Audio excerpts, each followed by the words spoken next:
আমি গৈ আছো বংগোৱালত কিয় গৈ আছো এই কথাটো আপোনালোকক জনাই আছো আমি ব্ৰহ্মপুত্ৰৰ চাপৰিত গৈ আছো পাৰত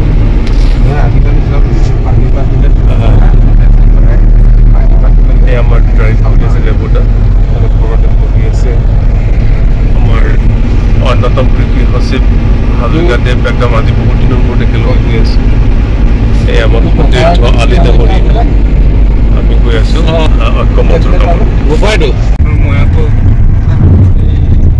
কাউন্সিল আছে ইণ্টাৰনেশ্যনেল অৰ্গেনাইজেশ্যনত মই জেনেৰেল ছেক্ৰেটাৰী কেৱল কাম কৰিব গাড়ী ইফালে আৰু নাযাবগৈ বুজিছে নাই এই চাপৰি মিলি মই এই কোনে কোনে সেইখিনিৰ পৰা ৰাইট চাইডলৈকে একদম আচ্ছা লক্ষ্যস্থান পাব লৈছোঁ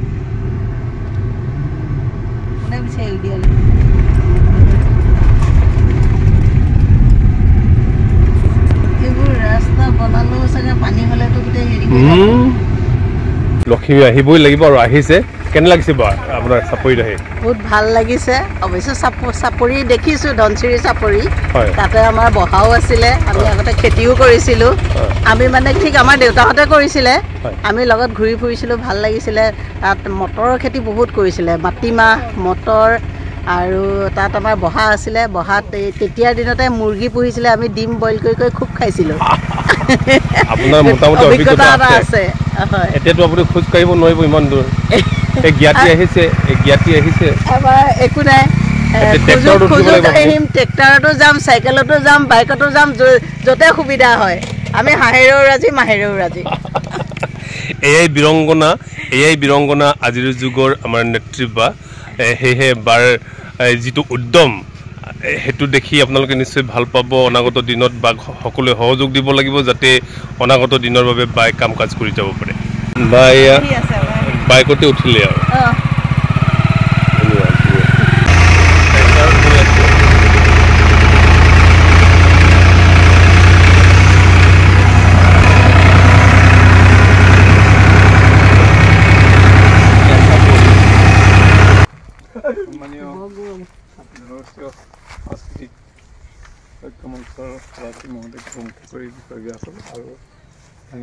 সকলোকে আমি আন্তৰিক শ্ৰদ্ধা আৰু অভিনন্দন জ্ঞাপন কৰিছোঁ আৰু আজি জনগোষ্ঠীয় সাংস্কৃতিক ঐক্য মঞ্চৰ কৃষক সবলীকৰণ মঞ্চৰ যোগেদি ইয়াত কৃষকসকলক স্বাৱলম্বী কৰাৰ লগতে আমাৰ জাতীয় অৰ্থনীতিৰ পুঁজি গঠনৰ বাবে আমি যি পৰিকল্পনা মতে কাৰ্যসূচী ল'ব লৈছোঁ তাৰ আজি প্ৰথম কাৰ্যসূচীটো ইয়াত আৰম্ভ কৰিব লৈছোঁ আজিৰ পৰা ইয়াত আমাৰ কৃষি কাৰ্য আৰম্ভ হ'ব ট্ৰেক্টৰ সাজু আছে কৃষকসকল সাজু আছে আমি সাজু আছোঁ তাৰ প্ৰাক মুহূৰ্তত এই ভূখণ্ডত মাংগলিক কাৰ্য কৰাৰ বাবে আমি আগবাঢ়িছোঁ তাৰ কাৰণে আজি বন্তিগছি জ্বলাই ওচৰত প্ৰাৰ্থনা জনাব বিচাৰিছোঁ বন্তিগছি জ্বলাবলৈ মই আমাৰ মহিলা ঐক্য মঞ্চৰ মাননীয় সভানেত্ৰী দীপায়ন্তা দুৱৰা বাইদেউক বন্তিগছি জ্বলাবলৈ অনুৰোধ জনাইছোঁ আৰু আমাৰ সভাপতি মহোদয়ক কোনো সহযোগ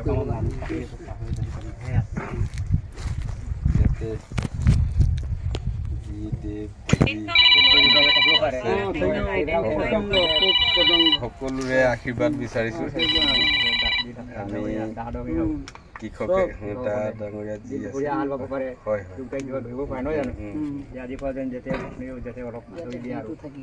সন্তুষ্ট হৈ আমাকো সেৱা মানে কি হয় আশীৰ্বাদ দি থাকে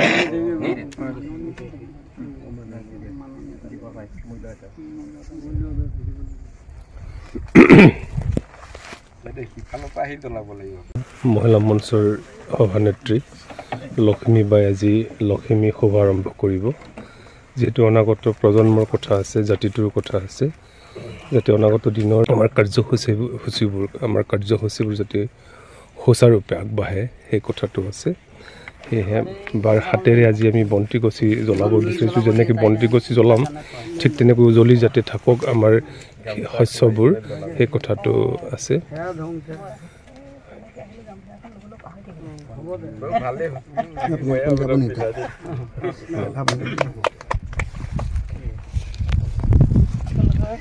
সকলোৰে সহায় সহযোগিতা দিহা পৰামৰ্শে যাতে আমাৰ এই খেতি ভাগ উজ্বলি উঠে আৰু আমাৰ আই ধৰিত্ৰী মাতৃকো আমি সেৱা জনাইছোঁ যাতে আমাৰ খেতি ভাগত তেখেতে আমাৰ দুচকু মেলি চাই ৰাইজক সহায় সহযোগিতাখিনি লাগিবই। গতিকে সকলোৰে আশা, আমাৰ এই আশাখিনি যাতে পূৰণ হয় তাৰে ঈশ্বৰৰ ওচৰত প্ৰাৰ্থনা জনাই এই চাকি গছ জ্বলাবৰ কাৰণে আৰম্ভ কৰিছোঁ।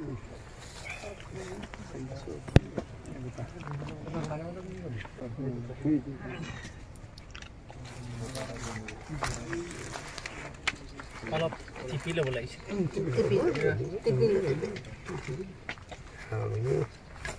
ভাল মনেৰে কৈছেনে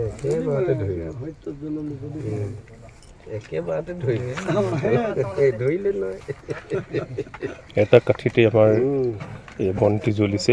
নিশ্চয় এনেকৈ জ্বলাৰ দৰে উজ্বলি থাকিব লাগিব আমাৰ খেতিৰ লগতে আমাৰ কৃষকসকল আৰু আমাৰ জাতিটো।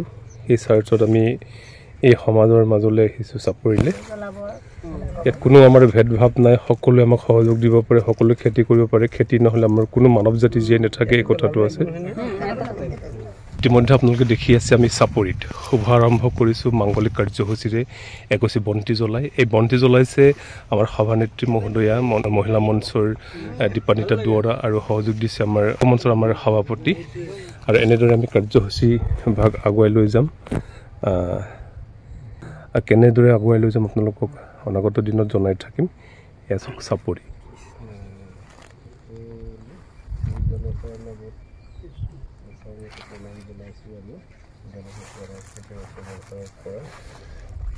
আৰু আমি স্থানীয় কৃষক ৰাইজ, তেখেতে সৰবৰী সন্তান নহয় জানো, আৰু খেতি শিৱৰেই মানে খেতি, গতিকে সদাশিৱক প্ৰাৰ্থনা জনাইছোঁ আৰু ধৰিত্ৰী মাতৃকো প্ৰাৰ্থনা জনাইছোঁ। আমি ইয়াত শুভ মনেৰে শুভ কৰ্ম কৰিবলৈ আহিছোঁ। আমাৰ মাজত সকলোৰে যাতে মিলা প্ৰীতি সদ্ভাৱ বাঢ়ে, এই কৃষি যেনেকৈ ভাল উৎপাদন হ'ব, আমাৰ মাজৰ সম্বন্ধও তেনেকুৱা সক্ৰিয় হ'ব, এই গোটেইখিনি কামনা কৰি পেলাই শুভ আৰম্ভণি কৰিবৰ কাৰণে আমি আগুৱাই আছোঁ।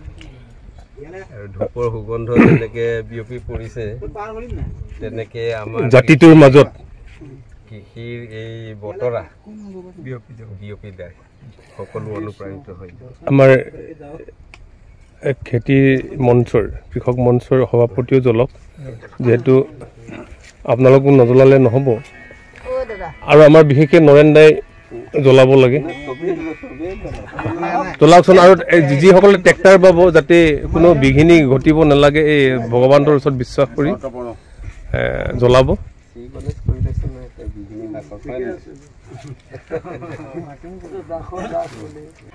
এইবোৰ কৰি ল'ব লাগিব পাছত কবি এইটো এই প্ৰাৰ্থনাটো যাবলৈ আৰু এই জ্বলক আপুনি। গোটেই নেতৃত্বটো এখেতে লৈ আছে আমাৰ। আজি এই মাংগলিক অনুষ্ঠানৰ উপস্থিত আমাৰ ঐক্য মঞ্চৰ সমূহ বিষয়ববীয়াসকল আৰু লগতে স্থানীয় ৰাইজ, আজি এই মহাথলত আমি কিছুমান আমাৰ কৃষিৰ আৰম্ভণিতে মানে বস্তু প্ৰয়োগ কৰা হয়। ইয়াতে পোক পৰুৱাৰ কাৰণে দিয়া হৈছে চেনি, আৰু বাহিৰাৰ জন্তুৰ কাৰণে দিয়া হৈছে কল, প্ৰভু ভগৱন্তৰ কাৰণে দিয়া হৈছে আপোনাৰ তামোল পাণ আৰু বন্তি, চাকি খৰি ইত্যাদি ইত্যাদি কৰি। গতিকে মই ভাবোঁ আমাৰ এই ঐক্য মঞ্চৰ সহযোগত যাতে উপৰোক্ত বক্তাসকলে যি বক্তব্য ৰাখিছে ঠিক তেনেধৰণে তো সুগন্ধৰ যেনেকৈ ধোঁৱা বিয়পিছে, আমাৰ এই মঞ্চৰ সুনামো তেনেকৈ বিয়পাৰ আশাৰে মই আজি সন্মুখৰ আগতে এডাল কাঠি জ্বলাইছোঁ। ধুনীয়া।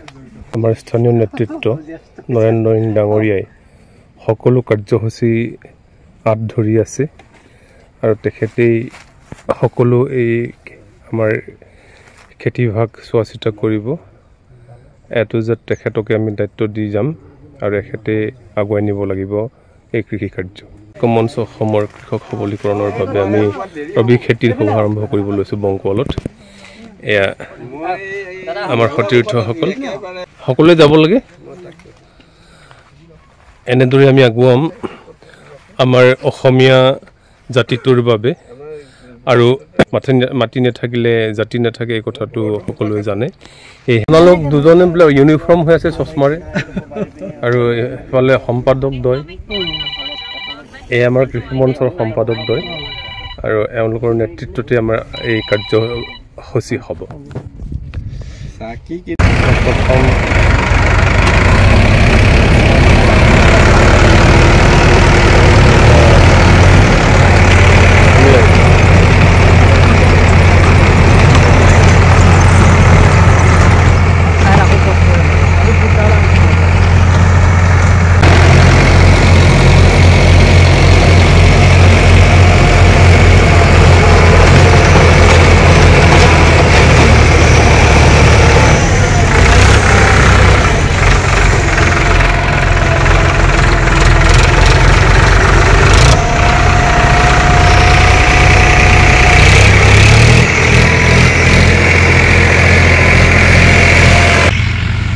আপোনালোকে দেখি আছে এই আমাৰ ঐক্য মঞ্চৰ জনগোষ্ঠী সাংস্কৃতিক ঐক্য মঞ্চৰ কৃষি বিভাগৰ যোগেদি আমি বৰ্তমান কাৰ্যসূচী কৰিবলৈ লৈ আছোঁ আৰু আজি শুভাৰম্ভ কৰিছোঁ এই বংকুৱাল চাপৰিত।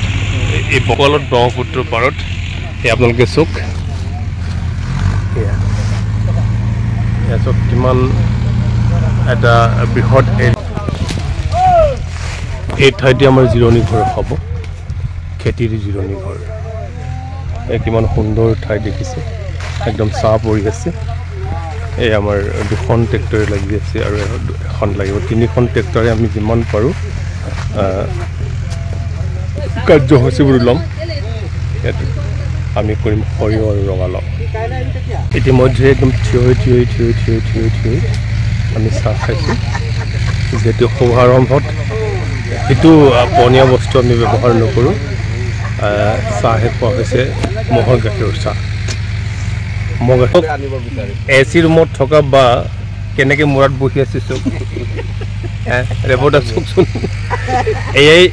এয়াই ঐক্য, এয়াই এনাজৰী, এয়াই মাটিৰ মানুহ ক'ব লাগিব। যিহেতু মাটিত খোজ কাঢ়িবই লাগিব, মাটিত জীয়াই থাকিব লাগিব আৰু মাটিয়ে আমাক নিব খুৱাব, মাটিয়ে আমাক জীয়াই ৰাখিব। এই কথাটো সত্য। লাষ্টত গৈহে মাটি আমাক খাই পেলাব। সেয়েহে জীয়াই থাকোঁতে আমি গছৰ মূৰাটো বহিব লাগে, যেনেকৈ বাইদেৱে বহিছে। বাইদেৱে যেনেকৈ বহিছে গছৰ মূৰাটো বহি চাব লাগে। আকৌ চাওক আমাৰ সভাপতি ডাঙৰীয়াই এই কৃষি বিভাগৰ ছেক্ৰেটাৰীক সহযোগ দিব বিচাৰিছে।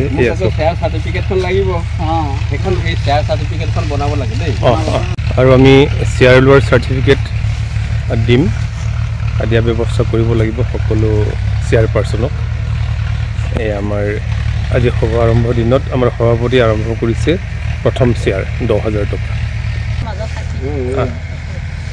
লখিমী নাথাকিলে আমাৰ নহ'ব আকৌ। এতিয়া লখিমী এটকা হ'লেও শ্যামদাই যোৱাকালি এটকা কম দিছে। লখিমী ৰাস্তাটো গাড়ীখন দেখি আহিছে, এইখনৰ কাৰণে মই ইতিমধ্যে এগ্ৰিমেণ্ট কৰি লওঁ 24,000 টকা। 3খন লাগিব, দেৰি কৰি লাভ নাই। সোনকালে হাতিয়াৰ হ'লে মানে সোনকালে হৈ যাব আৰু আমি সোনকালে হ'লে প্ৰডাকশ্যনটো সোনকালে হ'ব। মানে কি হ'ল এনেধৰণৰ আছে, এখনে বালেও 100 বিঘা মাটি ওলাব, কিন্তু দিনে ৰৈ নাথাকে। গতিকে সেইটো কাৰণে পটাপট পটাপট ৰিজাল্ট কৰিব হৈছে। গতিকে মই সেইখিনি কৰিছোঁ আৰু মই 5ৰ দফাটো এইটো আশা কৰিছোঁ এনেধৰণে ধৰি লওক যুগুত কৰে, যাতে মোক চলি থাকিবলৈ সুবিধাকণ দিলে।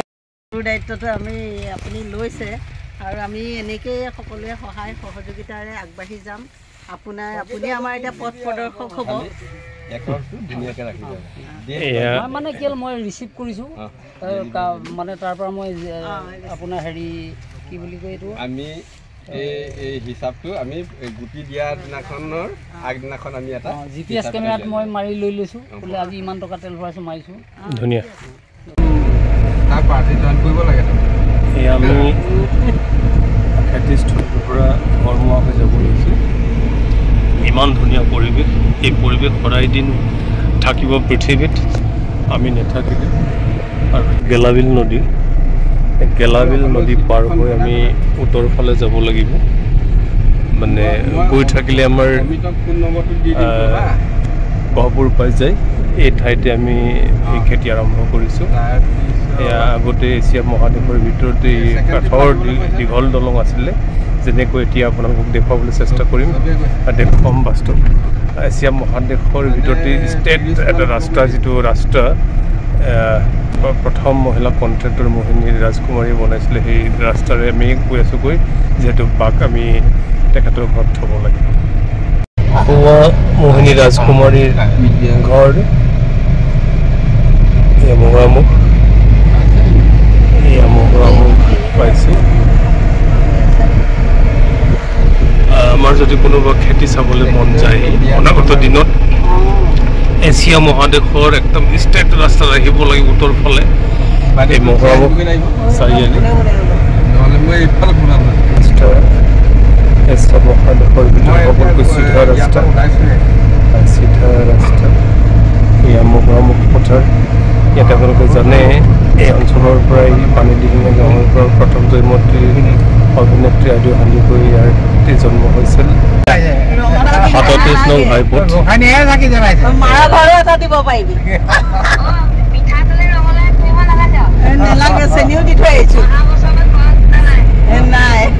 ইতিমধ্যে আমি আহি পালোঁ আমাৰ বা ঘৰত মানে বনগাঁও ধাবা আৰু বাই একাপ চাহ খুৱাব সেয়েহে চাহকাপ খাই আমি নিজৰ ঘৰমুৱা হ'ব লাগিব এই আজি আমাৰ